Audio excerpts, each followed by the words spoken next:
Que a graça e a paz do nosso Senhor e Salvador Jesus Cristo esteja sobre a sua vida hoje e para sempre. Eu sou o pastor Fagner Araújo, estarei com você nos próximos minutos, porque esse é o nosso maná diário, é o pão vivo que desce do céu para alimentar o meu e o seu espírito.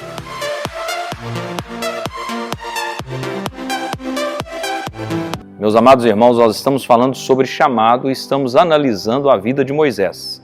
Nós paramos no ponto onde Deus agraciou de uma maneira poderosa a vida da mãe de Moisés, ela recebendo um salário para poder cuidar do próprio filho. Com certeza foi uma grande bênção para a vida dela.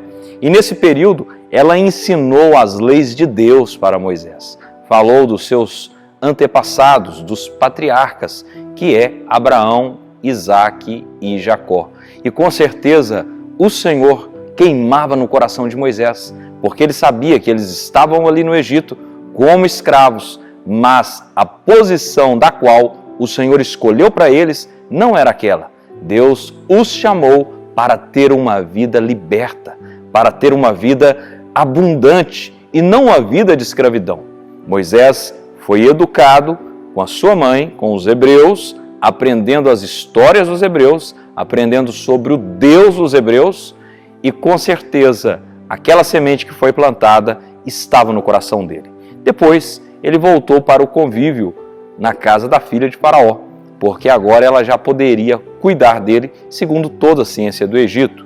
E eu quero ler para você, continuando do ponto onde paramos, Êxodo capítulo 2, versículo 11, que diz assim: Moisés já era adulto.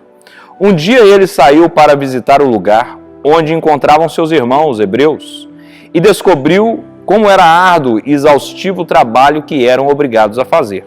Observou que um egípcio espancava um hebreu indefeso e, como olhasse para uma outra parte e visse que ninguém estava ali, matou o egípcio e escondeu na areia.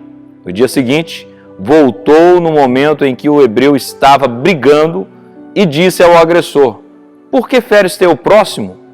Ele replicou: "Quem te constituiu nosso chefe ou nosso juiz? Acaso queres matar-me como mataste ontem o egípcio?" Moisés teve medo e deduziu: com certeza, o fato já é de conhecimento público. O faraó, tendo notícia do caso, procurou matar Moisés, mas este, fugindo à vista de todos, foi morar na terra de Midian. Ali assentou à beira de um poço. Ora, um sacerdote de Midian tinha 7 filhas.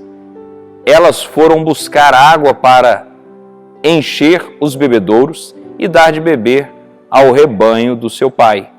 Então, alguns pastores, aproximando-se, e começaram a expulsá-lo dali. Moisés, porém, partiu em socorro delas e deu água ao rebanho. Quando as jovens voltaram ao seu pai, Reuel, Jetro, este lhes indagou: "Por que voltas mais cedo hoje?" Responderam: "Um egípcio nos livrou da mão de pastores e, além disso, tirou água conosco e deu de beber ao rebanho." "Onde está, pois, esse homem?" inquiriu o pai. "Por que o abandonaste lá? Convidai-o para que venha e come conosco." Então Moisés aceitou o convite e concordou alegremente também em morar na casa daquele homem.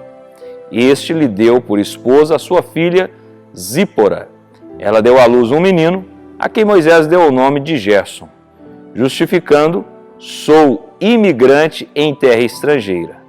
Muito tempo se passou depois disso, morreu o rei do Egito, os israelitas gemiam e rogavam por socorro divino, debaixo de uma escravidão, e o seu clamor subiu até Deus. Glória a Deus. Meus queridos irmãos, vamos então pontuar o que nós lemos aqui. Fizemos uma leitura exaustiva, mas necessária, porque você precisava ouvir o texto.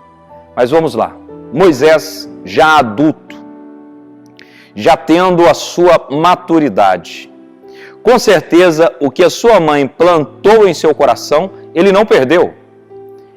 É o que sempre é ensinado pelas igrejas sérias, é claro, por pessoas que conhecem a palavra de Deus, que você precisa fazer um investimento na vida do seu filho.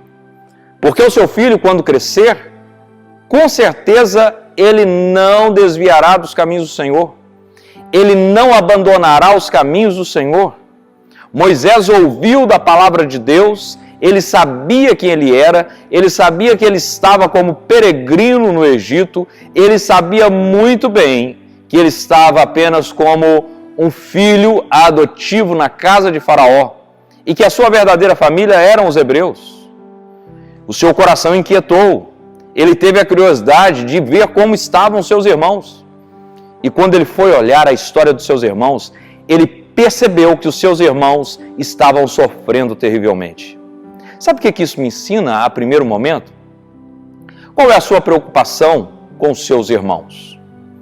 E quando eu estou dizendo irmãos, eu estou dizendo de família mesmo. Qual é a sua preocupação com a sua família? Qual é a sua preocupação com os seus parentes? E agora eu vou partir para um âmbito espiritual. Qual é a sua preocupação com os irmãos que congregam com você no mesmo lugar, que professam a mesma fé? Nós vivemos em um mundo tão individualista, em um mundo onde as pessoas são tão egocêntricas, que elas não estão preocupadas com ninguém. Mas se você verdadeiramente foi alcançado pelo Evangelho do Senhor, com certeza o egocentrismo não pode fazer parte da sua vida, porque o viver agora é Cristo. E o próprio Cristo nos ensinou que se nós queremos ser grande, nós temos que ser antes aquele que serve.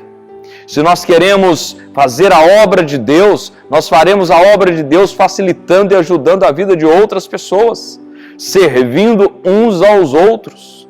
Jesus, certa vez, depois de enxugar os pés dos discípulos com a toalha, lavando os pés dele, enxugando com a toalha, ele disse: eu vos dei o exemplo, porque assim como eu fiz, vós deveis fazer também.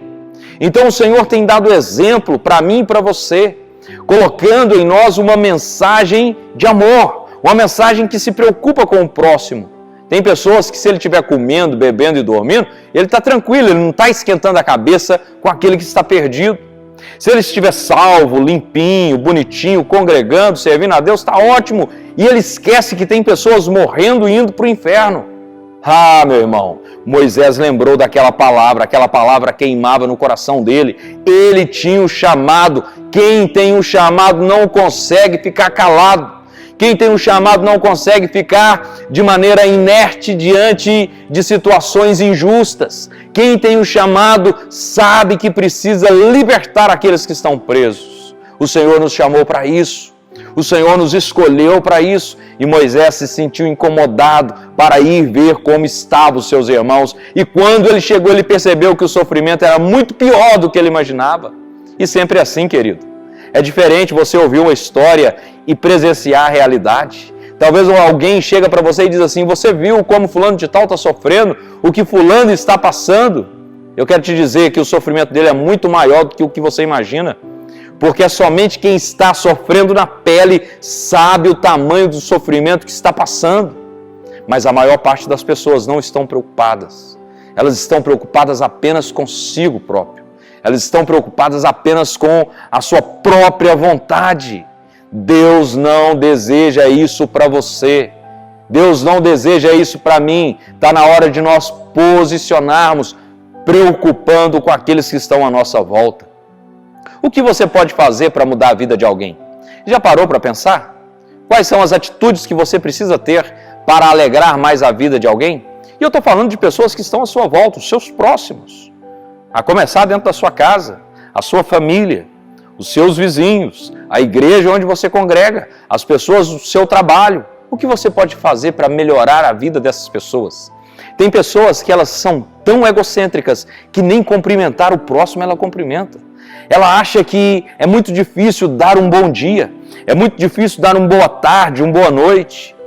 Parece o cúmulo dos absurdos, mas já vi dezenas de vezes pessoas chegando em uma roda, um grupo de pessoas e dizer: bom dia para todos e a paz do Senhor para os irmãos.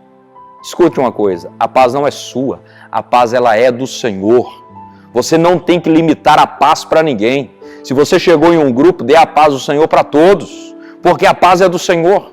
Um dia eu cheguei em um local onde tinha várias pessoas, alguns homens ali conversando, E eu dei a paz do Senhor para todos que ali estavam. Cumprimentei todos de igual maneira. Um daqueles homens olhou para mim e disse: muito obrigado, pastor. Eu falei: obrigado de quê? Ele disse: eu estava precisando tanto de alguém ministrar paz na minha vida, e você veio e ministrou paz na minha vida. Dá para você ter noção o quanto é importante alguém ministrar a paz na vida da outra pessoa? Você só vai saber da verdadeira realidade que um está enfrentando se você for até lá e presenciar a realidade, porque o sofrimento dessa pessoa é muito maior do que você imagina. Saia da caixinha, saia desse quadrado que te cerca. O mundo hoje grita: fique em casa, porque se você ficar em casa, você não vê o outro passando fome. Se você ficar em casa, você não vê as dificuldades que estão lá fora. E talvez você está preso dentro de casa, com muita dificuldade, passando dificuldade das coisas, suas contas atrasadas, doente, e ninguém tem coragem de ligar para você para saber como você está. Eu quero dizer para você que o Senhor Jesus conhece a sua vida. O Senhor sabe o que você está passando. E com certeza o Senhor agirá a seu favor. Eu vou parar por aqui, porque amanhã nós continuaremos desse ponto, porque tem algo extraordinário dentro desse texto que eu quero compartilhar com você. Tem pelo menos 2 vertentes que eu quero investir tempo para falarmos dela dentro desse texto. São 3. A primeira eu falei agora, faltam mais 2 dentro desse texto que foi lido hoje, que com certeza mudará a sua história. Então, você não pode ficar sem assistir o Maná Diário de amanhã. Você tem que ficar conectado, ligado, porque Deus vai falar com você. Eu quero orar com você nessa hora. Quando oramos, os céus se abrem.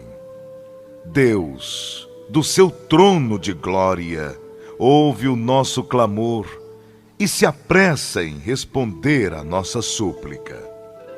Creia no seu coração e junte-se a nós.